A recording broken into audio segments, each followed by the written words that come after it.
शिक्षक देवापेक्षा श्रेष्ठ असे माझे शिक्षक. आजचा हा निरोप समारंभ केवळ कार्यक्रम नाही तर एका सुवर्ण काळाचा समारोप आहे. शाळेच्या या पवित्र भूमीवर आम्ही 3 वर्ष घालवली. या भिंतींनी आम्हाला केवळ पुस्तकी ज्ञानच नाही तर जीवनाचे मौल्यवान धडे शिकवले. आईसारखी शाळा, वडिलांसारखे शिक्षक आणि भावंडांसारखे मित्र या तिघांनी आमचा सर्वांगीण विकास केला.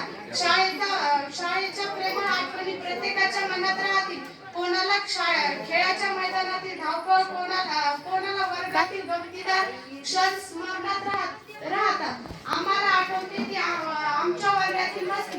प्रत्येक क्षण आमच्या हृदयात भरला आहे. शिक्षकांचे असलेले अमूल्य योगदान कधी कठोर शब्दांनी चोपडले, कधी प्रेमाने समजावले. गणिताच्या अवघड समीकरणातून ते जीवनाच्या गुंतागुंतीच्या समस्या सोडवण्यापर्यंत तुम्ही मार्गदर्शन केले.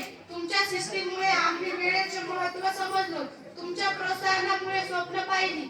एखाद्या विद्यार्थ्याला अपयश आले तेव्हा म्हणतात अपयश हे शेवटचे शब्द नाहीत, नव्या सुरुवातीचे शब्द आहेत. मित्रांनो, ही मैत्री ही जीवनभराची ठरेल. परीक्षाच्या तणावात एकमेकांना आधार दिला. शाळेने आम्हाला केवळ अभ्यासात शिकवलं नाही तर संघर्षाची तयारी केली. अपयशातून बाहेर पडणे, स्पर्धेत पुढे राहणे, एकत्र येऊन काम करणे हे सर्व धडे आम्ही शिकलो. शिस्त, मेहनत, आत्मविश्वास, वेळेचे महत्त्व, चांगला माणूस कसे व्हावे हे आम्हाला या शाळेने शिकवले. निरोप तुमचा घेताना लागे ठे चौरी, निरोप तुमचा घेताना लागे ठे चौरी. तुम्ही दिलेले ज्ञान हीच जन्माची शिदोरी, तुम्ही दिलेले ज्ञान हीच जन्माची शिदोरी.